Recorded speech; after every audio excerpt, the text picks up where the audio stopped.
Cocaina este unul din cele mai folosite droguri în lumea asta, când vorbim despre droguri interzise. Producția și traficul de cocaină au generat conflicte violente, instabilitate politică în țările producătoare și au condus la crize de sănătate publică în țările consumatoare de cocaină. Efectul este atât de puternic încât te sperie și îți dai seama că e bine să nu te apropii niciodată de această substanță. Poate chiar cauza moarte subită prin stop cardiac la prima folosire de cocaină.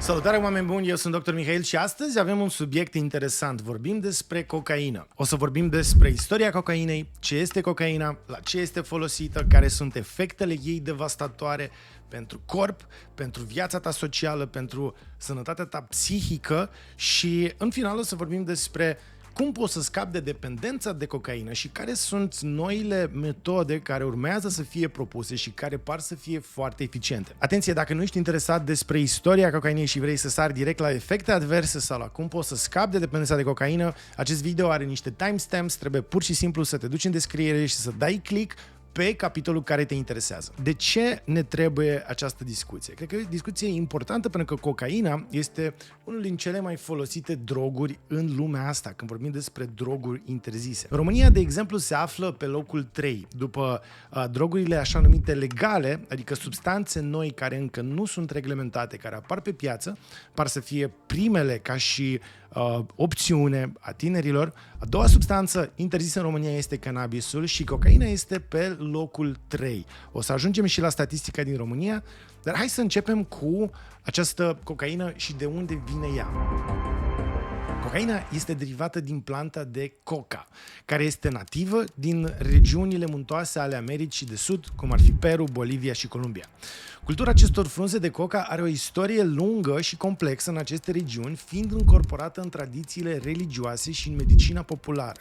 Concret, oamenii din aceste regiuni au folosit această frunză de coca pentru energie, pentru a trece de starea de oboseală, pentru tot felul de ritualuri religioase și plantele astea erau folosite ori prin mestecarea frunzei de coca sau prin mâncarea ei sau prin diverse ceaiuri făcute din frunza de coca. Este important însă de remarcat că frunzele de coca mestecate în mod tradițional conțin doar o fracțiune din cocaină comparativ cu drogul rafinat și nu au același grad de risc pentru sănătate sau dependență. În ciuda acestei utilizări tradiționale, extracția și rafinarea alcaloizilor din frunzele de coca pentru a produce cocaină pentru vânzare pe piețele internaționale au dus la grave probleme sociale și de sănătate, după cum o să vedem imediat. Producția și traficul de cocaină au generat conflicte violente, instabilitate politică în țările producătoare și au condus la crize de sănătate publică în țările consumatoare de cocaină.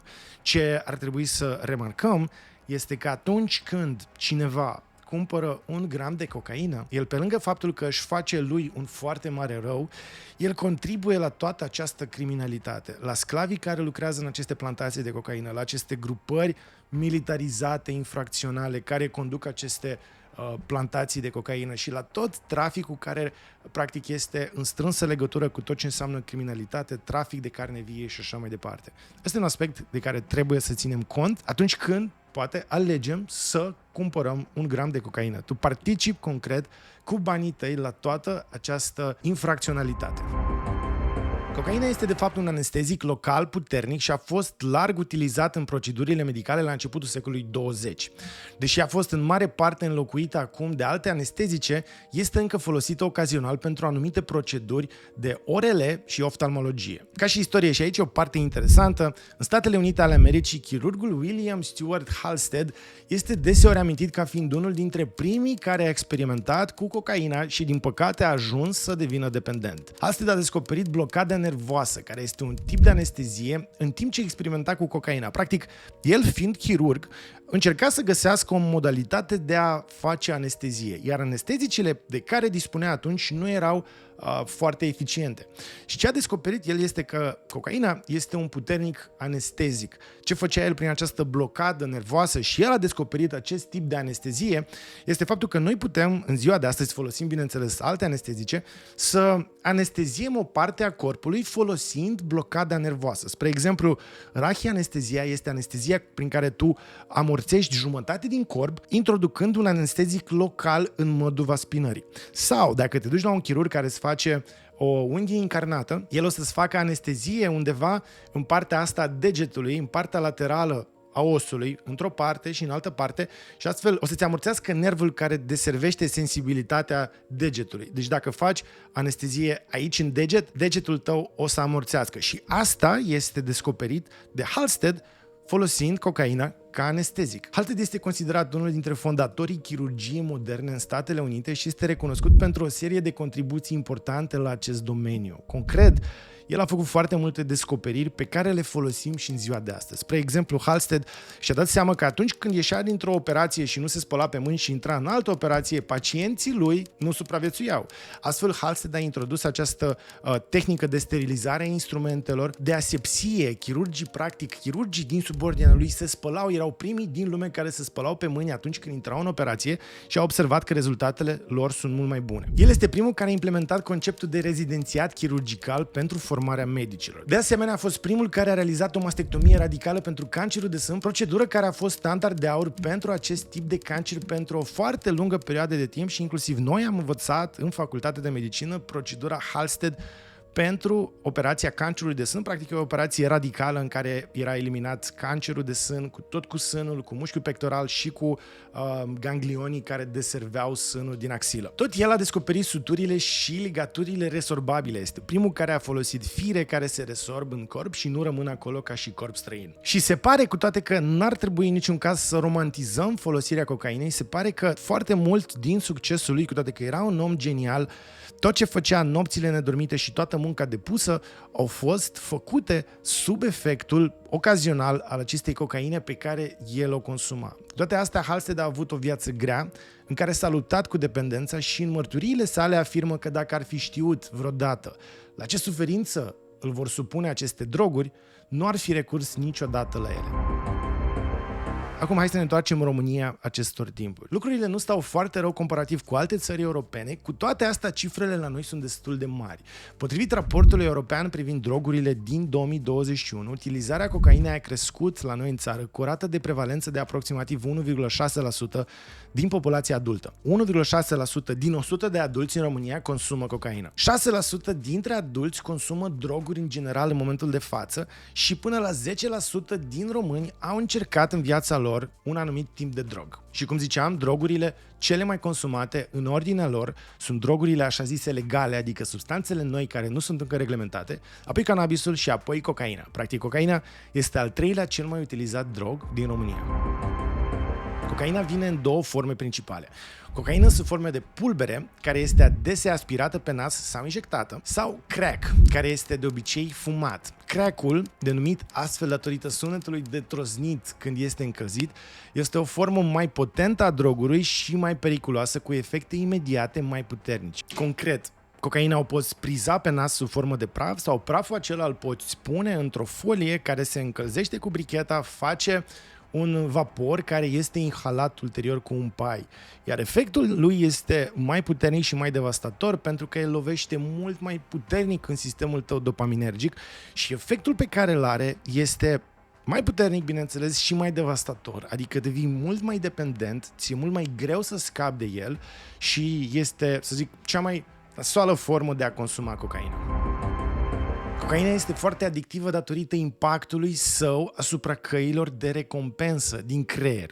Cocaina crește nivelul de dopamină, un neurotransmițător asociat cu plăcerea și recompensa, ceea ce duce la sentimente intense de euforie care ulterior trec și consumatorul își dorește din nou să le repete. Asta face, practic, consumul de cocaină să fie mereu repetitiv. Ai tras o doză în 20 de minute, 30 de minute, vrei o doză și mai mare, după aia vrei o doză și mai mare, ceea ce duce la foarte multe efecte adverse și poate să ducă inclusiv la deces.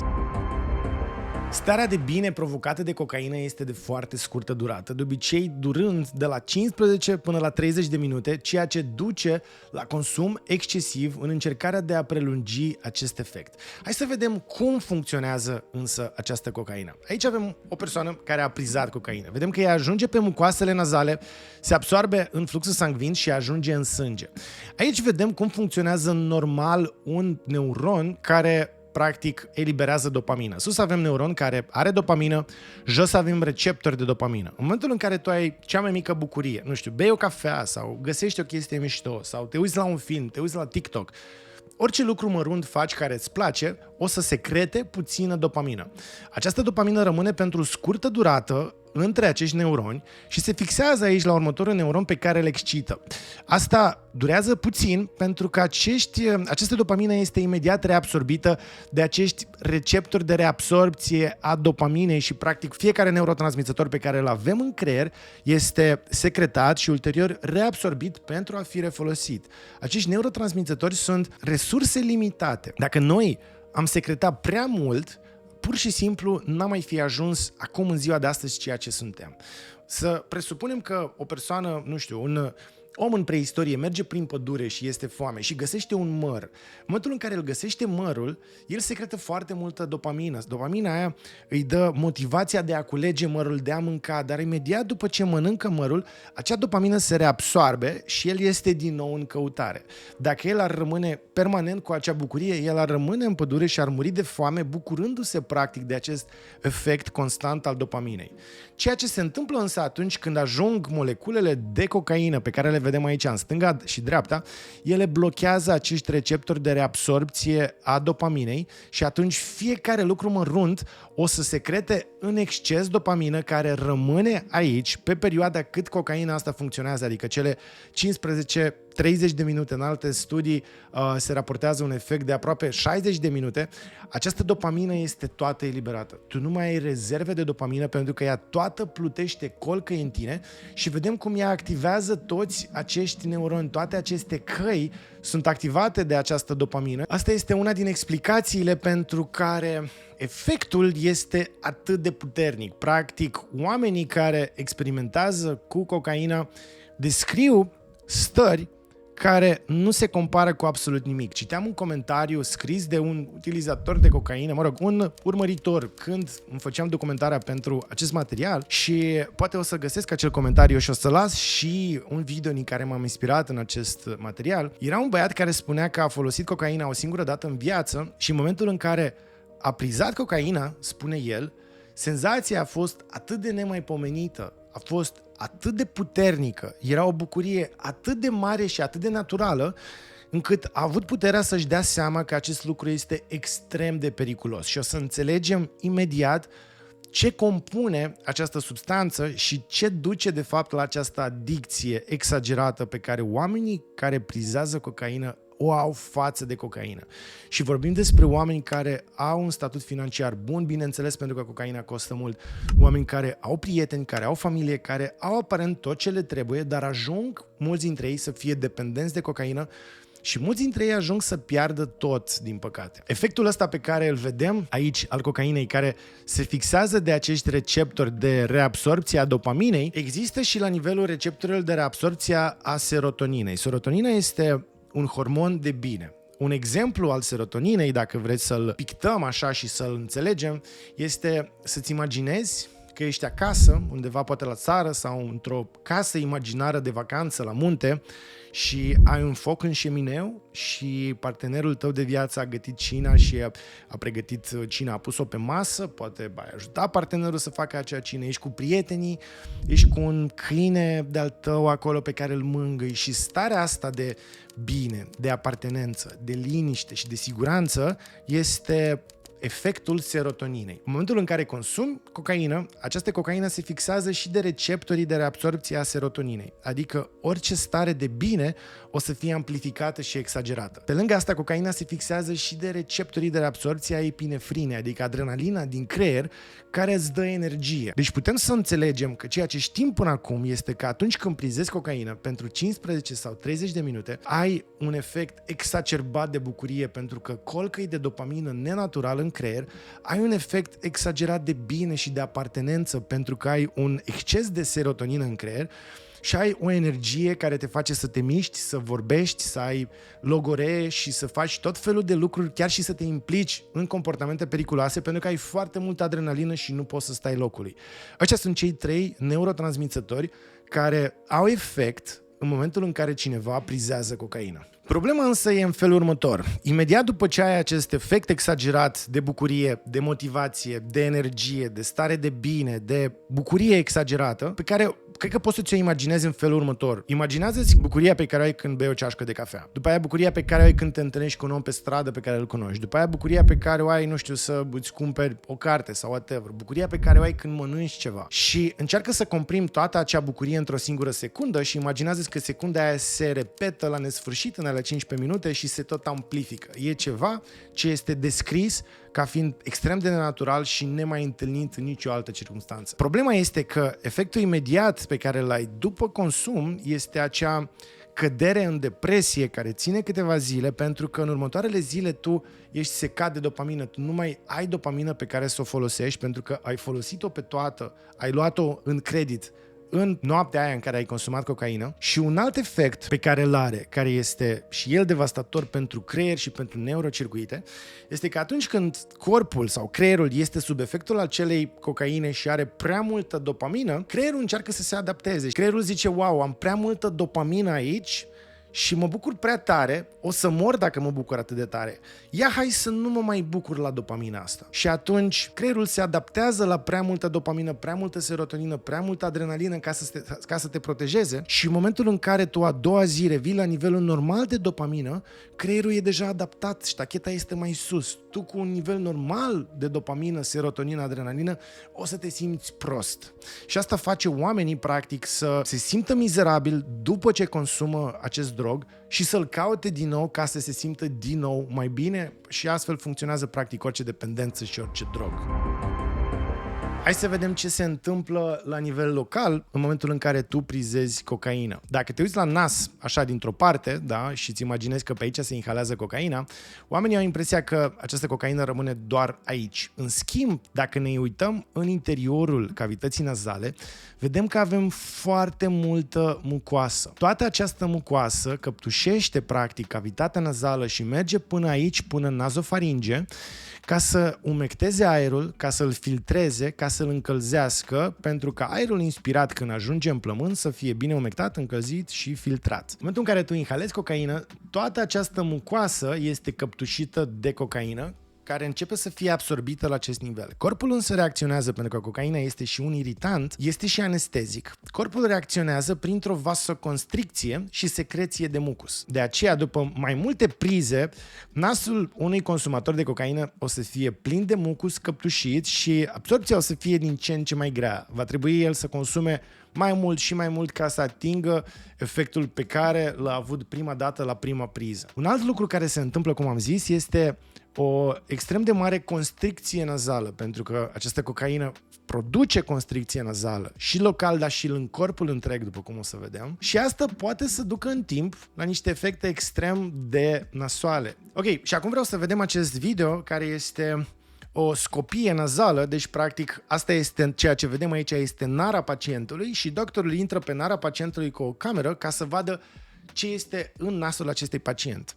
Atenție, acest pacient este o persoană absolut normală, este o persoană de care nu ți-ai dat seama niciodată că este un consumator cronic de cocaină și este o persoană care nici măcar nu știa că are asta în nas. E o persoană care consumă constant cocaină, odată la câteva zile, odată pe săptămână, de câțiva ani și iată ce înseamnă leziune de sept nazal la un consumator cronic de cocaină. Practic aici se intră în nas. Ce vedeți aici, partea asta de aici ar trebui să fie septul nazal. Ce vedem în partea cealaltă e nara cealaltă. Deci doctorul intră cu camera pe aici și în loc să ai un perete, un sept nazal, septul ăsta nazal este efectiv distrus, este efectiv dizolvat de cocaină. Toate inflamațiile astea sunt încercarea corpului de a compensa și de a vindeca această leziune care duce la efectiv la obturarea completă aproape a cavității nazale și, după cum vedeți, pur și simplu mai are foarte mici, puține găuri pe care poate să respire. Aceste leziuni sunt de cele mai multe ori irreversibile. Septul nazal, din păcate, nu se mai vindecă. Singura soluție este montarea unei proteze care stă foarte prost, care poate să cadă, care e iritantă, iar leziunile astea, bineînțeles, inflamația, după renunțarea la cocaină, inflamația aceea se retrage, dar, după cum ați văzut, asta e concret efectul cocainei la consum cronic și oasele feței pot să înceapă să se topească, ducând la osteomielită facială. Practic, în centrul feței se formează o mare gaură. O gaură care te predispune la infecții recurente, cu care, mă rog, e foarte greu și foarte incomod să trăiești. Și pentru că acest efect vasoconstrictor nu se întâlnește doar la nivel nazal, cum am zis, cocaina este inhalată, ok, ajunge prin nas în capilarele tale și în sistemul tău circulator, fiecare țesut în care va ajunge cocaina, pe lângă efectul pe care persoana care prizează îl caută în creier, această cocaină ajunge și la nivel renal și acolo provoacă vasoconstricție. Sunt foarte des raportate cazuri de consumatori cronici de cocaină. Atenție, consumator cronic înseamnă să consumi o dată pe săptămână, te duci la o petrecere o dată pe săptămână și tragi niște cocaină pe nas și ți se pare că te simți bine următoarele zile și că ești ok. Nu ești ok, pentru că acea cocaină poate să ajungă la nivelul rinichilor, la nivelul renal face aceeași vasoconstricție care poate să ducă la insuficiență renală, adică tu poți să pierzi un rinichi și dacă îl pierzi și pe următorul, ajungi să faci dializă pentru că nu mai ai rinichi. Consumul de cocaină poate să ducă la necroză de miocard. Cocaina poate provoca daune semnificative la nivelul inimii, inclusiv infarctul miocardic sau moartea țesutului inimii din cauza lipsei de oxigen, cunoscută sub numele de necroză de miocard. Concret, cocaina ajunge și la nivelul miocardului și provoacă vasoconstricție acolo. Această vasoconstricție cronică este practic infartizarea miocardului la nivel microscopic, dar care repetată constant poate să transforme mușchiul inimii în niște fibre nefuncționale și asta practic deteriorează în timp inima respectivă. Sunt foarte multe cazuri documentate de consumatori cronici de cocaină care fac infart. Acel infart nu se face deodată datorită unei sau din cauza unei supradoze. Se poate întâmpla și asta, dar de multe ori ceea ce se întâmplă este că inima aceea ajunge la o insuficiență din cauza acestor necroze la care ajungi prin consum cronic. Pe lângă asta, consumul de cocaină are multe riscuri grave pentru sănătate, inclusiv boli de inimă, accidente vasculare cerebrale și daune neurologice severe. Poate chiar cauza moarte subită prin stop cardiac la prima folosire de cocaină. Foarte mare atenție, pentru că tinerii de regulă sunt curioși și pot ajunge în niște circumstanțe sau niște situații în care li se oferă o linie și zic, ok, eu sunt destul de puternic, pot să încerc asta, vreau să încerc. Am auzit că așa e bine, să încerci de toate în viața asta și să tragă prima linie de cocaină. Chiar și la prima linie de cocaină sunt cazuri raportate de moarte subită. Corpul acela nu este pregătit pentru furtuna care urmează. Prea multă dopamină, serotonină și adrenalină, plus efectul de vasoconstricție pe care îl are acea linie de cocaină, poate să ducă, din păcate, la un tânăr care face asta pentru prima dată, la o moarte subită. Ce se mai întâmplă foarte des este că această cocaină este des asociată cu băuturile alcoolice care vor masca efectul puternic al cocainei. În plus, ceea ce e foarte interesant și foarte puțini oameni știu, amestecarea de cocaină cu alcool duce la un alt produs de metabolizare. Practic, ficatul tău ia cocaina și alcoolul și face din ele un alt produs care are un nume, se numește cocaetilenă, care rezistă mai mult timp în sânge, este mult mai cardiotoxică, adică toxică pentru inimă și în unele studii crește riscul de moarte subită din cauza consumului cu până la 25 de ori. Adică riscul unei persoane care consumă cocaină combinat cu alcool este de 25 de ori mai mare decât riscul unei persoane care consumă doar cocaină din cauza acestei substanțe care se formează, cum am zis, din cocaină și alcool și se pare că are un efect mult mai mare asupra acumulării de dopamină, dar nu mai are un efect atât de mare asupra serotoninei și adrenalinei. Deci o persoană care o să consume cocaină și cu alcool în același timp nu se va simți la fel de în siguranță, pentru că nu o să oprească atât de multă serotonină, nu o să mai fie atât de energică, pentru că nu o să aibă efect asupra adrenalinei, dar o să aibă mult mai multă dopamină, adică o să aibă această stare de euforie și de motivație caracteristică acestui consum. În plus față de problemele menționate, abuzul de cocaină poate provoca o serie de alte probleme de sănătate, inclusiv tulburări de anxietate, tulburări de somn, probleme digestive, tulburări de dispoziție și chiar și psihoze. Pe termen scurt, oamenii experimentează blocaj de mandibulă și maxilar, excitabilitate, sete exagerată, comportament riscant, logoree și ideație, sângerări nazale, izolare socială, pierdere în greutate și schimbări de comportament.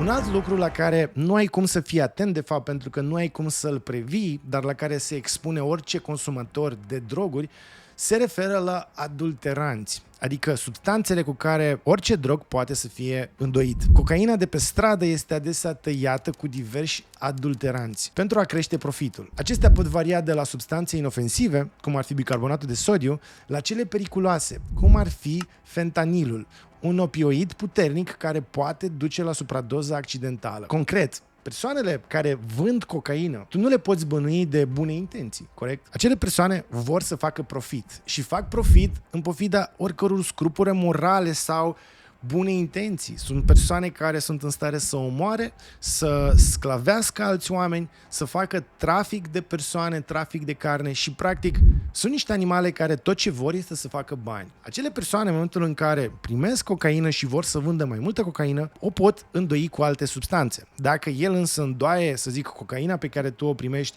cu bicarbonat de sodiu, ea o să aibă un efect mai mic și e posibil ca tu să nu mai cumperi de la el. Așa că ei vor căuta alte substanțe mai ieftine, cum ar fi fentanilul, și o să spună și alte droguri în acea cocaină. Persoana care va cumpăra acea cocaină și va crede că prizează cocaină, de fapt poate să prizeze alte 5-6 droguri care în combinație pot fi, din păcate, fatale. Ce am înțeles din acest video, ca să facem o recapitulare, este că există un consum în creștere de cocaină în România. Am înțeles cum funcționează ea în creier și cât de nenatural este acest răspuns al creierului dacă foarte mulți oameni de pe internet, cel puțin unul pe care l-am văzut, confirmă că efectul este atât de puternic încât te sperie și îți dai seama că e bine să nu te apropii niciodată de această substanță. Am văzut cum acționează cocaina la nivelul creierului și acesta este doar un mecanism pe care îl știm, doar unul dintre ele. Am văzut care este mecanismul prin care ajungem la dependență și am văzut și ce alte organe sunt afectate de consumul cronic de cocaină. Și cred că principalul lucru la care trebuie să te gândești atunci când ți se oferă o priză, te duci la club și spune cineva, hei, hai cu mine până la baie, că am ceva, primul lucru la care trebuie să te gândești, dincolo de sănătatea ta, dincolo de implicațiile, să zic, globale a faptului că tu participi la această rețea globală infracțională, militarizată. Pe lângă asta, lucrul la care ar trebui să te gândești în primul rând este faptul că e dovedit științific și nu cred că există persoană care consumă cocaină și care e ok cu familia, care este ok social, care este ok psihic, care este ok cu prietenii. Toate lucrurile astea încep să se piardă de la prima doză pe care o iei și ele se pierd cu fiecare doză cu care tu continui. Ăsta este motivul pentru care e bine să nu începi niciodată și cred că ăsta e primul motiv la care ar trebui să te gândești dacă în momentul ăsta te afli într-o situație în care ți se pare că doar te joci, că din când în când te duci la câte un party și tragi din când în când și te simți bine și după aia te recuperezi. Dacă faci asta din când în când, adică o dată la săptămână, o dată la 2 săptămâni, ești considerat consumator cronic de cocaină. Cum ziceam, motivul acesta al prietenilor, al familiei și al sănătății tale psihice trebuie să fie primul motiv pentru care ai vrea să renunți și ai vrea să începi să faci asta.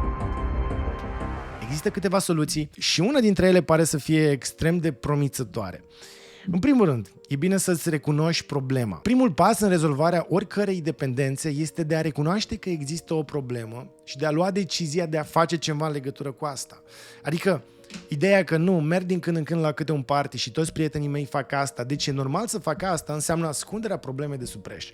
Dacă te afli într-o astfel de situație, pur și simplu recunoaște, ok, am această problemă și înseamnă că vreau să renunț la această problemă ca să salvez lucrurile despre care am vorbit. Al doilea pas pe care poți să-l faci este să vorbești cu cineva despre asta și probabil că este extrem de complicat într-o țară ca România să vorbești despre un comportament ilegal. Nu-mi dau seama dacă poți să vorbești asta cu medicul tău, probabil că poți să vorbești asta cu medicul tău. Și dacă o faci în siguranță, dacă ai încredere în medicul tău, îi poți recunoaște asta. Poți să zici, uite, eu din când în când fac asta, hai să vedem dacă există soluții pentru mine. Un alt lucru pe care poți să-l faci este să vorbești cu un psihoterapeut. Pentru că acel psihoterapeut poate să te întrebe și să caute motivele principale pentru care tu rămâi în această dependență. Un alt lucru care este, din păcate, inevitabil, dacă vrei să renunți la consumul unui drog, oricare ar fi el, cel mai important este să schimbi acel mediu în care ajungi la acel consum. În studii s-a dovedit că este extrem de greu să rămâi în același cerc în care ai început un comportament și să renunți la acel comportament. Spre exemplu, după războiul din Vietnam în care soldaților de pe front li se dădea heroină, soldații care s-au întors acasă au renunțat ușor la acea heroină, chiar dacă este un drog extrem de adictiv, Ei au renunțat la heroină pentru că ei n-au mai fost în mediul în care consumau heroină. În schimb, oamenii care consumă acasă heroină nu reușesc să renunțe pentru că se întâlnesc cu aceiași prieteni și cu aceleași cercuri care duc implicit la acel consum. Concret, dacă tu reușești să realizezi că ai o problemă, presupunându-se că te afli într-o astfel de situație în care consumi cocaină și faci acest lucru ieșind cu anumiți oameni, cea mai bună soluție de a renunța la acel consum, la acea adicție, este să nu te mai vezi cu acei oameni. Oricât timp este nevoie, fie pentru o lună, fie pentru 2, fie pentru 6, fie pentru un an. Până în momentul în care poți să fii sigur că nu o să mai faci asta și poți să te întorci acolo în siguranță. Iar cel mai promițător tratament pare să fie în momentul de față, culmea, terapia cu psihedelice, care teoretic sunt și ele niște droguri. O să fac, dacă vreți, un alt video despre acest tip de terapii. Sunt practic niște droguri psihedelice care ceea ce fac este să-ți deschidă mintea la noi lecții. Bun, și cum funcționează ele și concret în cazul cocainei sunt foarte mulți oameni care confirmă că au făcut în țări în care este legal terapie cu psilocibină. În România nu este legală această substanță, dar sunt țări precum Australia, Statele Unite, Canada, UK, dacă nu mă înșel, în care terapia cu psilocibină este legală și se face cu un psihoterapeut. Psilocibina este substanța psihedelică din ciuperci. Sunt niște ciuperci speciale. În Amsterdam, de exemplu, se vând ciuperci cu psilocibină și este legal. Această psilocibină este o substanță psihedelică care face următorul lucru. Concret, se crede că noi, în timpul copilăriei, avem anumite momente de deschidere care se cheamă social openings sau deschideri sociale în care creierul învață foarte multe lucruri din exterior.